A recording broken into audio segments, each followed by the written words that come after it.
Senhor, queremos te agradecer, ó Pai, por mais essa oportunidade que o Senhor nos dá de falar ao nosso coração através da tua palavra. E que nesse momento, toda a nossa atenção, todo o nosso cuidado esteja voltado exclusivamente para ouvir a tua voz, Senhor.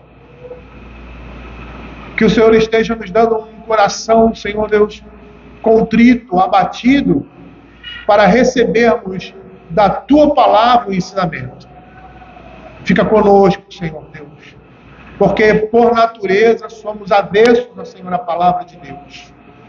Mas que nesse momento, Senhor, teu Espírito que habita em nós, esteja nos conformando, Senhor Deus, com a tua palavra, Senhor Deus, e que o nosso coração esteja disposto a não só receber, mas guardar aquilo que está sendo falado aqui.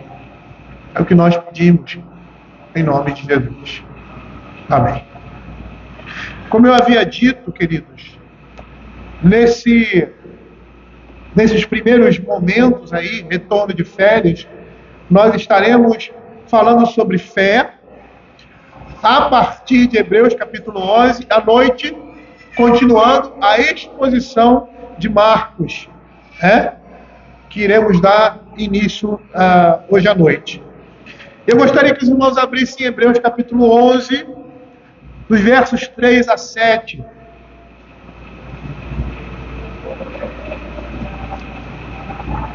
Eu vou fazer essa leitura e logo em sequência nós partiremos para a exposição da palavra. Diz assim a palavra do Senhor. Pela fé, entendemos que foi o universo formado pela palavra de Deus, de maneira que o visível veio existir das coisas que não aparecem. Pela fé, Abel ofereceu a Deus mais excelente sacrifício do que Caim, pelo qual obteve testemunho de ser justo, tendo a aprovação de Deus quanto às suas ofertas. Por meio dela também, mesmo depois de morto, ainda fala. Pela fé, Enoque foi transladado para não ver a morte. Não foi achado, porque Deus o transladara, pois antes da sua transladação obteve testemunho de haver agradado a Deus. De fato, sem fé é impossível agradar a Deus. Porquanto é necessário que aquele que se aproxima de Deus creia que ele existe e que se torna galardoador dos que o buscam. Pela fé, Noé, divinamente instruído acerca de acontecimentos que ainda não se viam, e sendo temente a Deus, aparelhou uma arca para a salvação de sua casa, pela qual condenou o mundo e se tornou herdeiro da justiça que vem da fé. Após uma breve exposição do que seja fé, e nós vimos isso na exposição passada, formulado aí em poucas sentenças que se mostram claras e diretas, que é a alma da vida cristã, a fé, a alma da vida cristã. O escritor sagrado cita os exemplos de irmãos que viveram pela fé nesse mundo, e nós veremos claramente que eles esperavam as promessas a eles endereçadas com a certeza da sua concretização. Suas vidas e ações representavam as suas expectativas naquilo que criam da palavra ou do chamado de Deus para as suas vidas. Eles puseram total confiança no Senhor. O verso 3 é a primeira das ocorrências de uma série de 21 usos da expressão que se inicia pela fé. E eu creio que esse seja o ponto de partida com relação ao princípio fundamental daquilo que agrada a Deus. Porque sem fé é impossível agradar a Deus. Que ponto de partida é esse? Pela fé entendemos que foi o universo formado pela palavra de Deus, de maneira que o visível veio existir das coisas que não aparecem. O que nós estamos vendo aqui, queridos? Nós estamos vendo a primeira lição que o homem precisa aprender de Deus, que Ele é o Criador do universo. E é muito interessante começar uma lista daquilo que chamamos de galeria da fé, demonstrada por esses irmãos do passado, com essa revelação inicial de Deus. Ele é o Criador de todas as coisas. E por que isso? Porque é impossível termos qualquer comunhão com Deus se não crermos que Ele é o Senhor e Criador do universo? Veja o salmista lá no capítulo 8, verso 3, quando ele quer demonstrar a grandiosidade de Deus na sua misericórdia, em condescender com o homem, ele aponta para o universo criado como palco da glória de um Deus infinito e magnífico. Ele diz assim: quando contemplo os céus, obra dos teus dedos, e a lua e as estrelas que estabeleceste, que é o homem que te lembre dele, e o filho do homem que o visites. Em Jó, capítulo 38, nos versos 2 a 4, Deus querendo mostrar a sua exaltada sabedoria e glória diante do homem que não entende, ou seja, que nada entende, nem conhece todas as coisas, ele coloca a sua criação para exaltar a discrepância que existe entre o conselho do Senhor e o entendimento do homem de sua própria realidade e situação. E aí ele diz assim: quem é este que escurece os meus desígnios com palavras sem entendimento? Cinge, pois, os teus lombos como homem, pois eu te perguntarei e tu me farás saber: onde estavas tu quando eu lançava os fundamentos da terra? Diz-me se tens entendimento. Seria numa linguagem vulgar, desculpe o uso dessa expressão aqui, que geralmente nós usamos. E eu não, usando essa expressão, não sei se eu estou ferindo aí a glória de Deus, mas é mais ou menos como você diz para alguém: você não sabe andar, como é que você quer correr? Nós somos assim. Dessa forma como Deus está falando. Escurecendo os seus desígnios, nem compreendemos o nosso próprio modo de agir.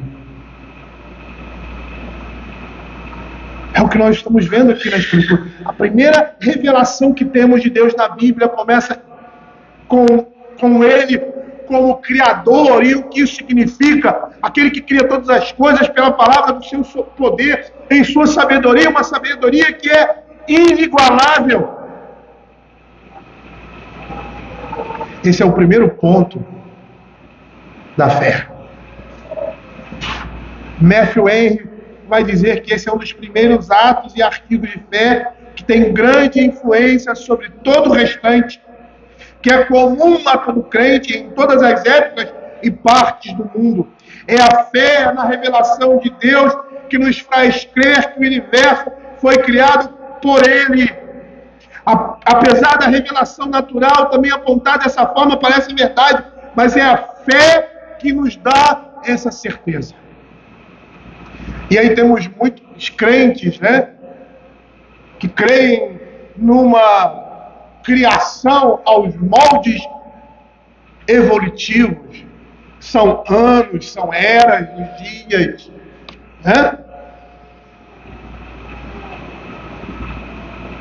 A fé diz que Deus criou tudo do nada, em uma semana. Como crer em Deus? Como crer na sua palavra, se esse ponto básico aqui, em que a nossa semana é dividida a partir daquilo que Deus criou. Claramente a Escritura diz: fez tarde de manhã, o outro dia. Se nós crentes não crermos nisso,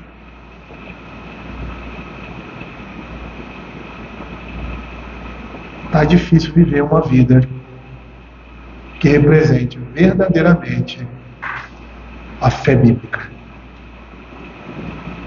Veja que o salmista, no capítulo 33, verso 6, diz que pela palavra de Deus os céus foram criados. Ele diz assim: os céus por sua palavra se fizeram, e pelo sopro de sua boca o exército dele.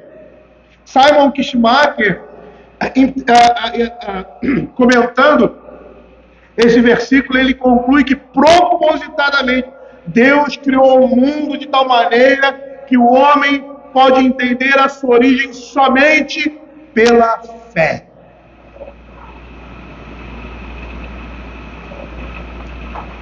Hoje, no mundo científico, há duas teorias para a criação do mundo. A primeira, mais conhecida, é a evolução, ou o evolucionismo. O segundo é o criacionismo. Porque a revelação natural, ela mostra que houve um Criador. Mas é pela fé que nós sabemos quem é esse Criador. É somente pela fé. A Escritura vai nos mostrar que Deus fez o mundo por meio de sua ordem. Salmo 33, verso 9. Pois ele falou e ele veio a existir. Ele ordenou e ficou firme. O autor sagrado aqui diz que o visível na criação veio de algo que não pode ser observado, não feito do que era visível. Ou seja, não há testemunhas oculares da criação.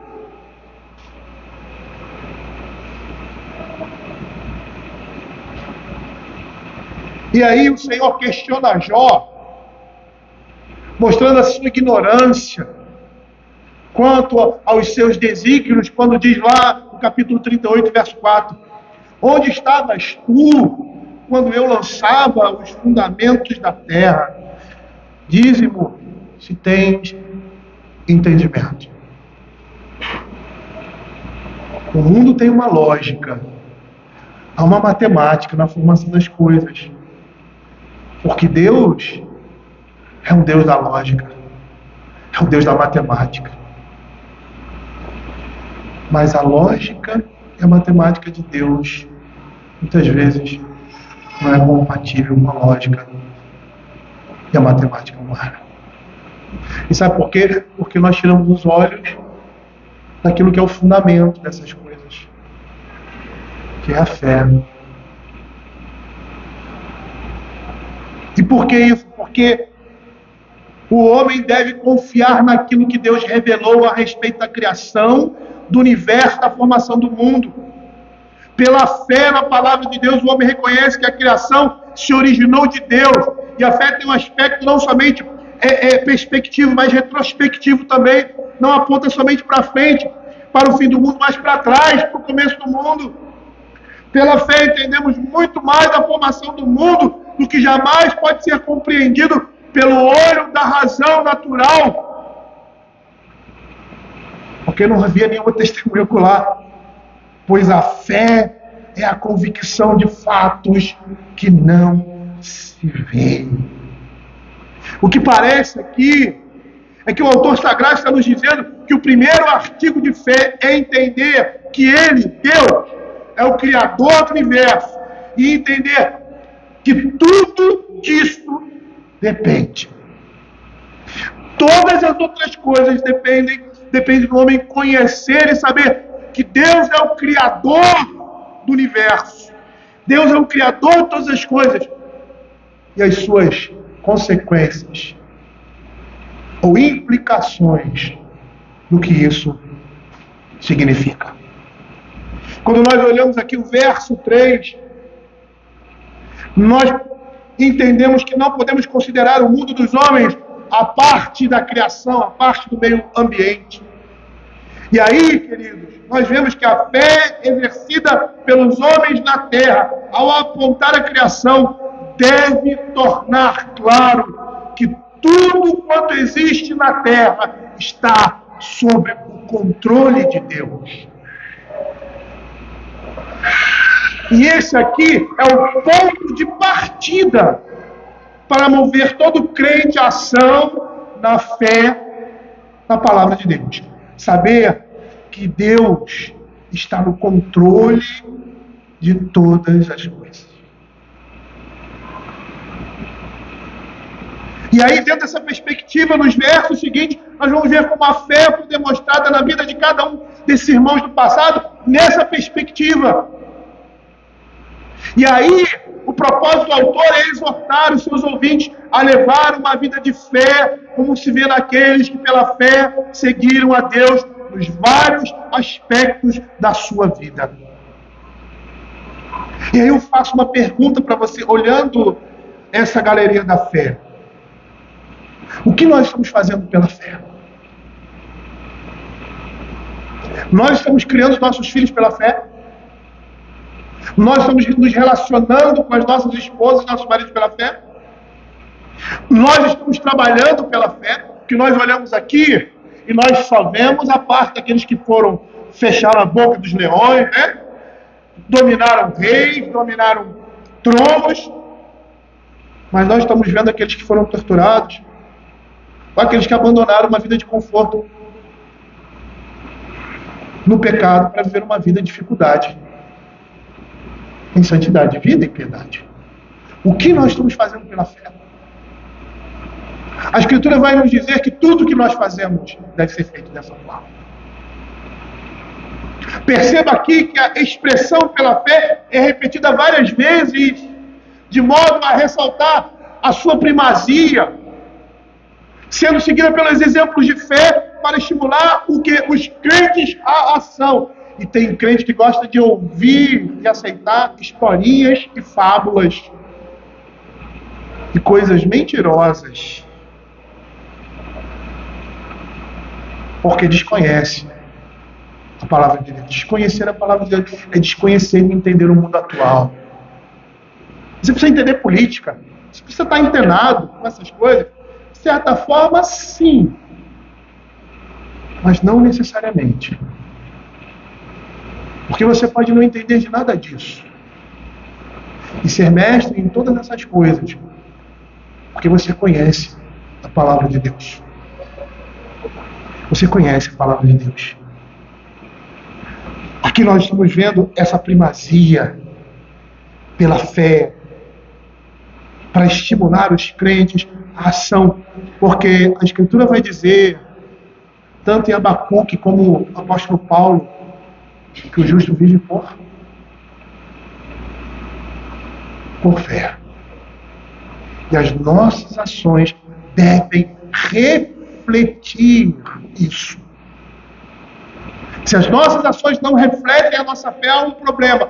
Ou a nossa fé não existe, ou ela precisa ser aumentada. Como os discípulos pediram para o Senhor, aumenta-nos a fé.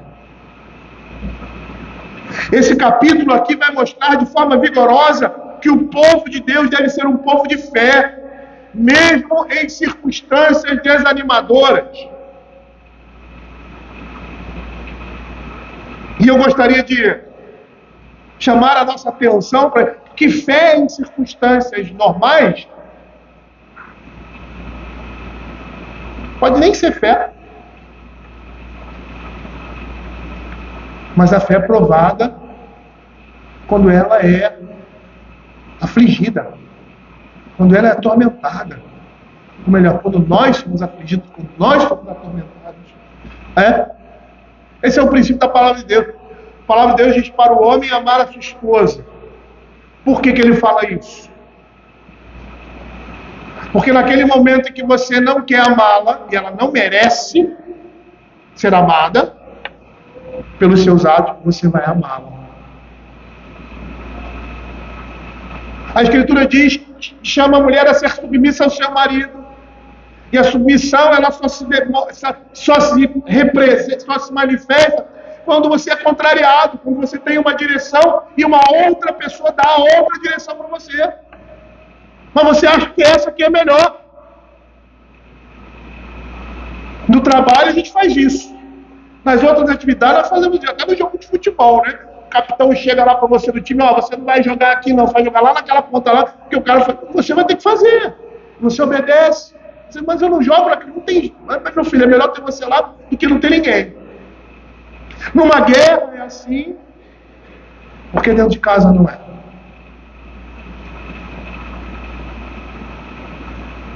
A fé é essa que vai ser movida e vai ser demonstrada quando os nossos pais, muitas vezes, não contarem com a nossa admiração e o nosso respeito, porque não representam isso, mas ele dá uma ordem legítima e você obedece.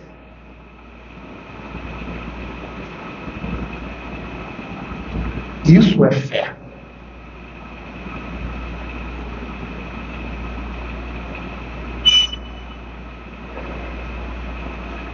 O contraste entre fé e incredulidade também é exemplificado na vida dos antepassados. E o escritor aqui está apresentando um elemento positivo de fé.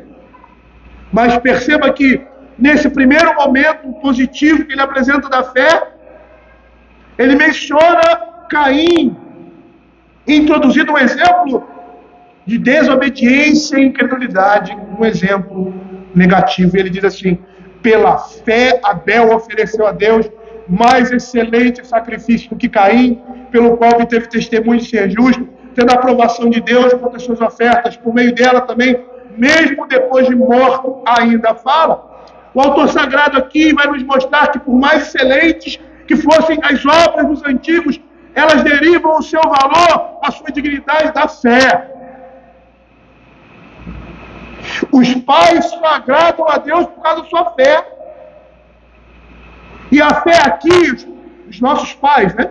Aqui, como a Escritura fala, os nossos antigos.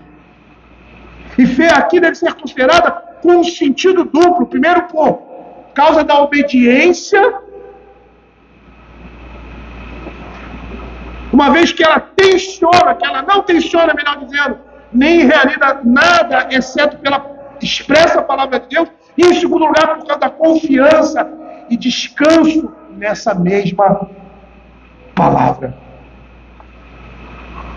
O autor aqui tensionava demonstrar aos judeus que estavam querendo abandonar essa fé, que muitos já tinham abandonado essa fé, que não deveriam ter outra norma de fé senão a palavra de Deus e depender unicamente das promessas do Senhor.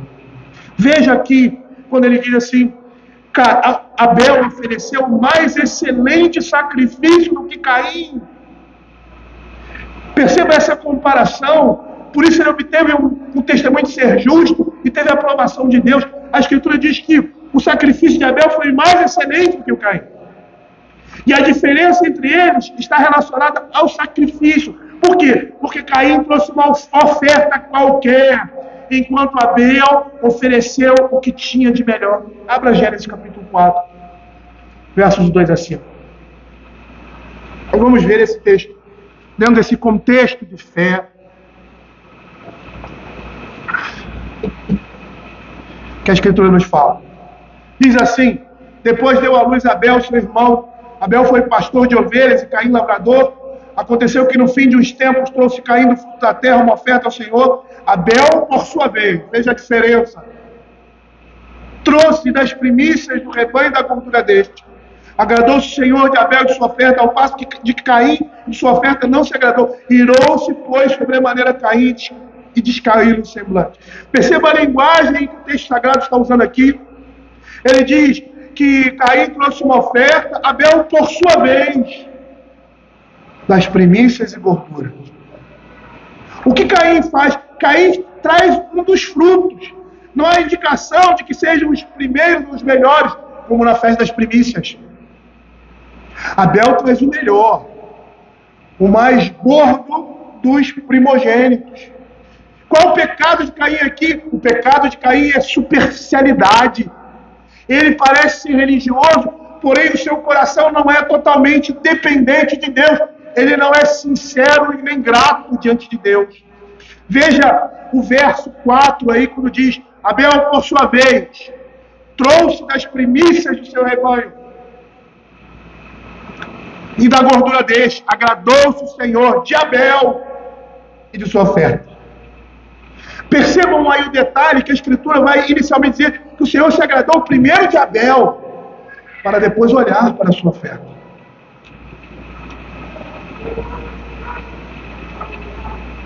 O texto diz que ele trouxe das primícias. A atitude de Abel em escolher o melhor dependia da sua fé, da maneira como via Deus, como se relacionava com ele. E o mesmo com Caim. Olha o que está por trás disso aqui. O que nós temos aqui é justiça pela fé, justiça pelas obras. Claramente. Por quê? Porque quando um homem pretende impressionar a Deus com o que ele está oferecendo, ele está agindo por meio de obras. Suas obras não são, nesse caso, fruto de um coração contrito. Por isso, o Senhor Jesus disse lá daquela viúva que ofereceu 2 moedinhas enquanto outros colocavam somas de dinheiro, que ela fez mais do que todos eles. Porque nós não podemos impressionar a Deus com aquilo que nós fazemos. Porque Deus não olha a nossa obra em si, mas o nosso coração.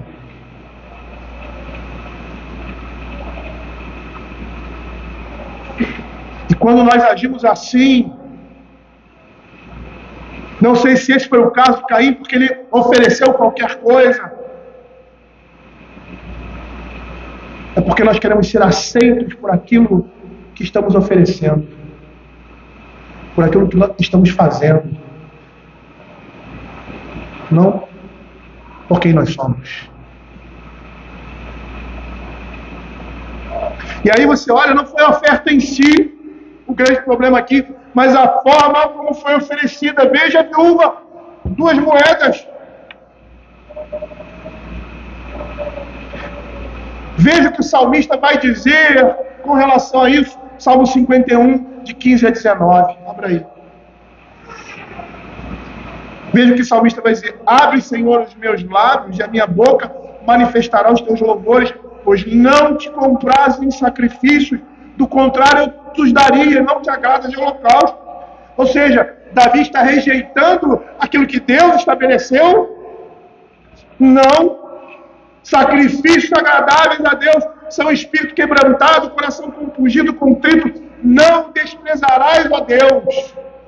Faze bem a Sião, segundo a tua boa vontade. Edifica os muros de Jerusalém. Então te agradarás de sacrifícios de justiça, dos holocaustos e das ofertas queimadas sobre o teu altar. Se oferecerão novilhos. A oferta está ligada com aquele que está oferecendo. Olhando o texto dessa forma, podemos concluir que o sacrifício agradou a Deus em virtude de Abel mesmo ser agradável a Deus. O adorador e a sua oferta são inseparáveis. Por quê? Porque a oferta do adorador vai demonstrar a disposição do seu coração. Vejam a resposta do Senhor a Caim, no verso 7, quando ele diz assim: se procederes bem, não é certo que serás aceito. Por que ele não foi aceito? Porque o seu procedimento foi errado. Ele oferece uma oferta, mas essa oferta representava o seu coração. A sua religiosidade, a sua fé é superficial. Se todavia procederes mal, eis que o pecado jaz à porta. Não interessa o que você está dando. O seu desejo será contra ti, mas a ti cumpre dominá-lo. Veja os versos 5 a 7 de Gênesis capítulo 4. Vai demonstrar a má disposição e a incredulidade e impenitência de Caim.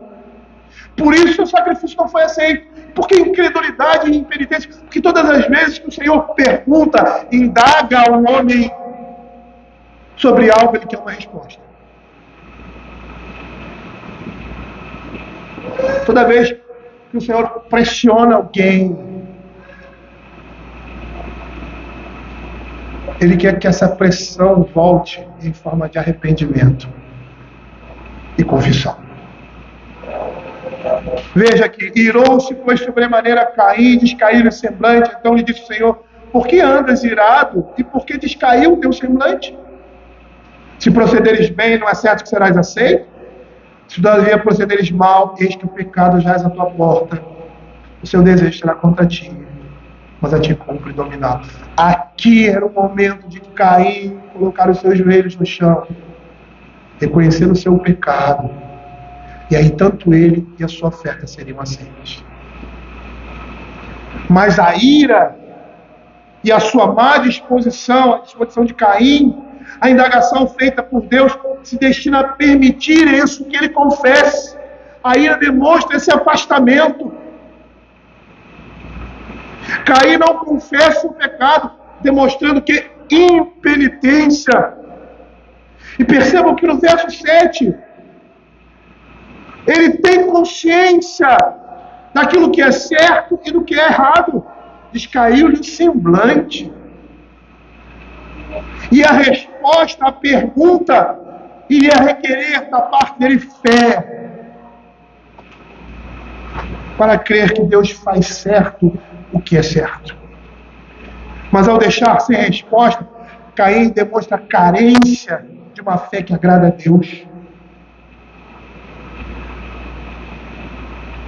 E percebam uma coisa: o fracasso de Caim no culto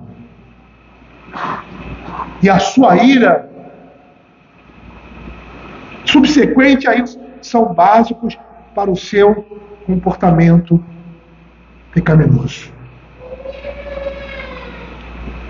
Os eleitos e não eleitos que nós estamos vendo aqui são diferenciados por suas atitudes básicas em relação a Deus.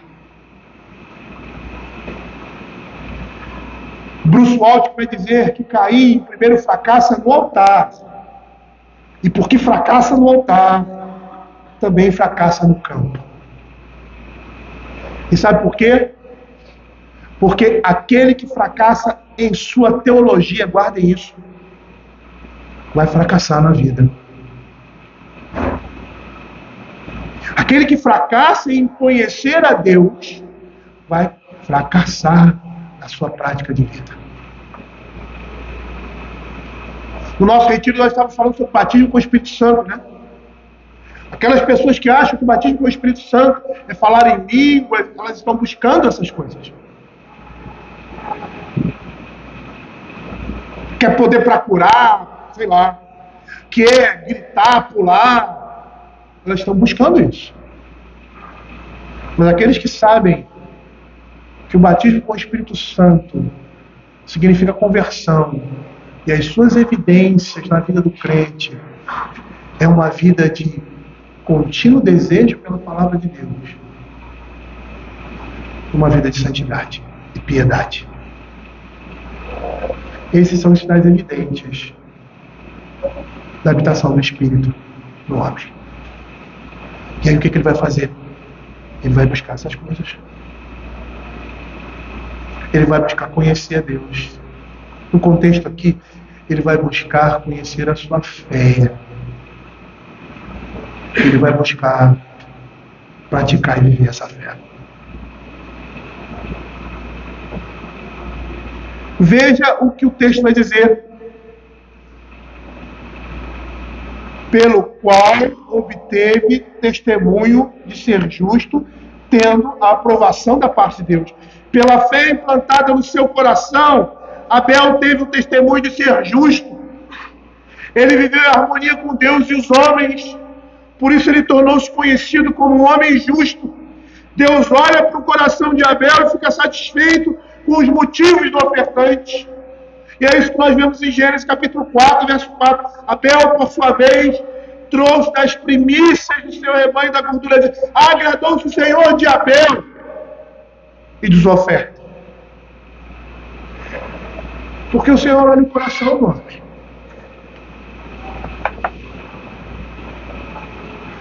Nós devemos viver debaixo desses princípios. E nós não estamos vivendo. Nós temos que ser lembrados disso, porque isso vai mudar a nossa prática. Veja aqui, Deus se agrada de Abel e, consequentemente, de sua oferta.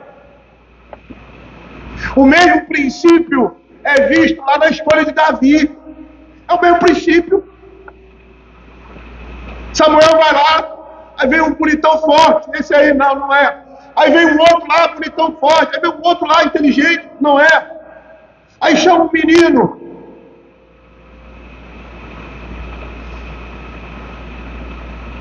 Um menino, um jovem, em comparação com seus irmãos.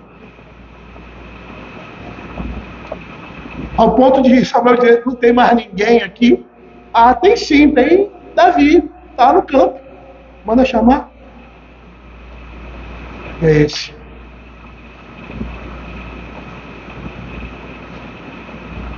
Porque Deus olhou para ele e viu o coração dele. Quando ele chega diante de Saul, o que ele fala? As palavras dele para Saul.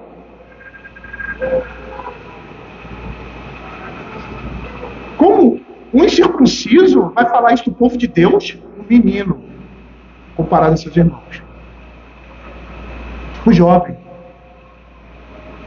Ele está se levantando contra o Deus vivo. O que é isso? Toma essas armaduras, meu filho. Aí eu nunca usei isso, eu não vou usar isso. Aí pega umas pedrinhas lá. Mas antes ele diz para Saul, olha, aquele menino, aquele jovem que foi escolhido diante de seus irmãos, era um homem. Era um homem que tinha um coração no Senhor. Era um homem valente. Ele dizia, eu matei um leão e um urso para salvar as minhas ovelhas. É esse homem. É esse jovem. Porque Deus viu o coração, e o coração dele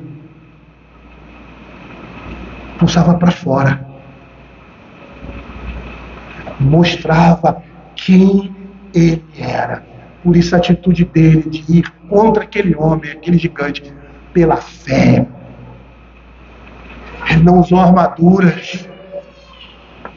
Isso não quer dizer que nós devemos sair despreparados. Ele não estava despreparado. Ele tinha as suas armas, mas ele estava indo no nome do Senhor, pela sua fé, pela fé no Deus, que é o Deus de Israel. Eu vou da forma como vou, com essa funda.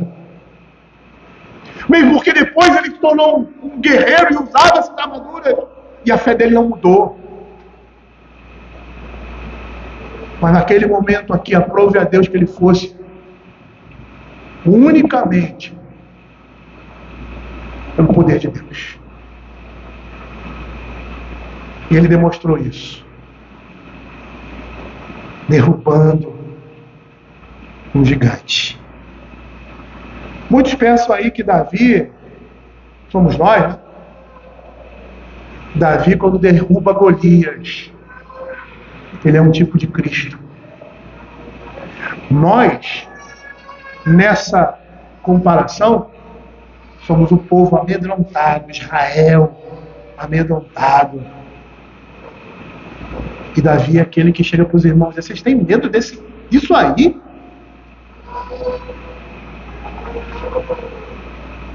E ele vai e derrota, como Cristo faz na cruz em favor do seu povo. Foi pela fé que esses homens obtiveram bom testemunho de justiça. A justiça que provém da fé, que é dom de Deus. Mas as coisas não param por aí na vida de Abel. Veja aqui, por meio dela, também mesmo depois de morto, ainda fala, por meio da sua oferta, mesmo depois da sua morte, seu exemplo encoraja as pessoas a buscarem o Senhor. Por quê? Porque ele recompensa aqueles que sinceramente buscam. O pensamento principal aqui é o tipo de fé que Abel exerceu pode comunicar durante todo o decorrer do tempo.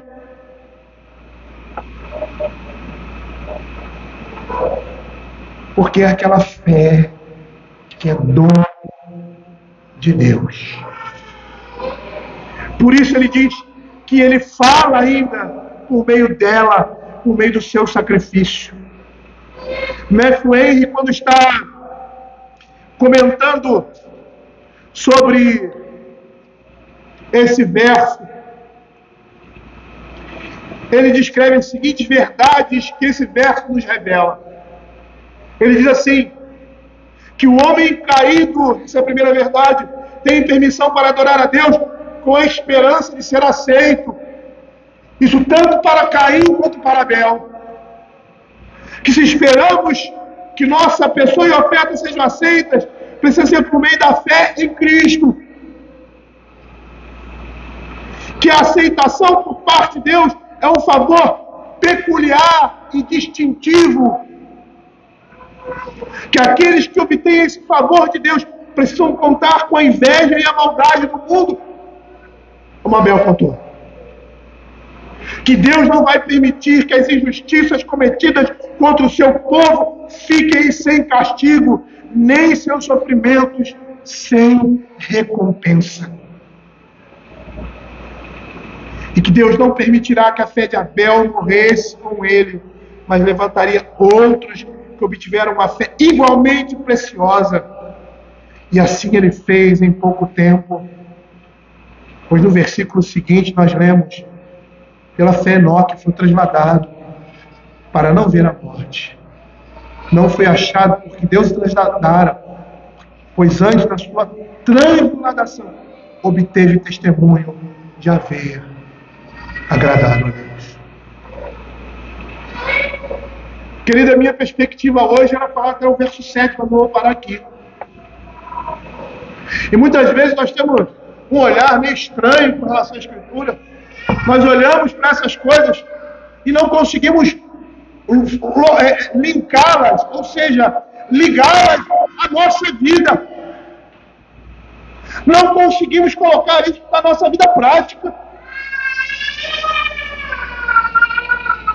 Mas o que eu quero dizer aqui para você, meus irmãos, que os princípios estão aqui e foram apresentados. E que, como esses homens, nós devemos viver pela fé em Cristo. Muito mais do que eles. Porque eles estavam vivendo por uma promessa. Nós vivemos por um cumprimento. Por aquilo que Deus fez em Cristo, em nossas vidas. Aguardamos uma promessa também como eles, que é a promessa futura. Mas como o Senhor Jesus Cristo disse na cruz, tudo está consumado. O jogo acabou. Agora só estamos recolhendo as peças. E vamos guardar essas peças num lugar seguro. Nós estamos nesse momento. As peças estão sendo guardadas.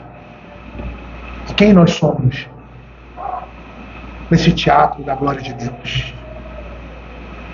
O Senhor nos chama para produzir vida. Nós não podemos brincar.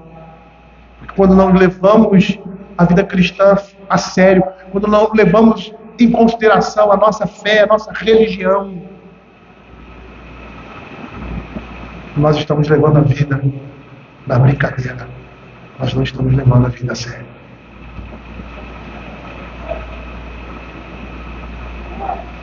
Que essa exposição inicial possa levar os irmãos a terem uma perspectiva melhor do que significa a fé e a prática de vida do cristão.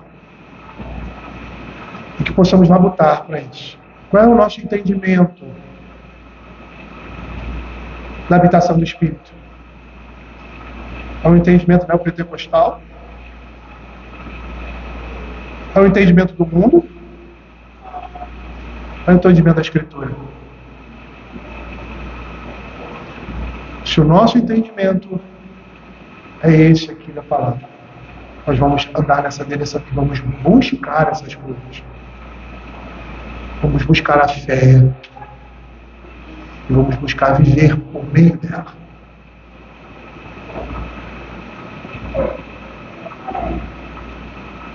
Quando você é um profissional, você trabalhava na área, aquela área, anteriormente fazia as coisas. Por meio da seu senso comum, daquilo que você conhecia.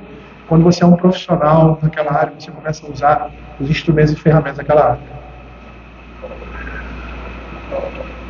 E aí você vê a pessoa fazendo a mesma coisa. Mas um faz com instrumentos, outro faz sem. Nesse aqui, o trabalho é preciso. Nesse aqui, lá na frente, vai dar um problema. Porque ele não usou o instrumento necessário. Nós somos aqueles que têm um instrumento na mão. A nossa prática de vida tem que ser de conformidade com esse instrumento. Senão lá na frente a coisa vai ficar ruim. Vamos orar. Vamos abaixar as nossas cabeças e orar ao Senhor. Ó Deus, Pai Todo-Poderoso, queremos te pedir, Senhor, que o Senhor esteja, Pai, falando ao nosso coração através da Tua Palavra, e que o Senhor esteja nos levando à ação. Que o Teu Espírito Santo esteja, Senhor, agindo em nós poderosamente, para que possamos, ó Pai, conformar a nossa prática de vida com aquilo que cremos. Senhor, tem misericórdia, Pai. Não nos faz, ó Senhor, ter medo de pregar e de viver o Evangelho, porque temos um espírito de poder em nós, que é o Espírito Santo de Deus, que nos foi dado para poder testemunharmos e vivemos nesse mundo de forma a agradar ao Senhor nosso Deus. Fica com o Teu povo, Pai, nos dá coragem. Nos dá coragem a mim e a todos que estão aqui para vivermos o Evangelho nesses últimos dias. É o que nós pedimos em nome de Jesus. Amém.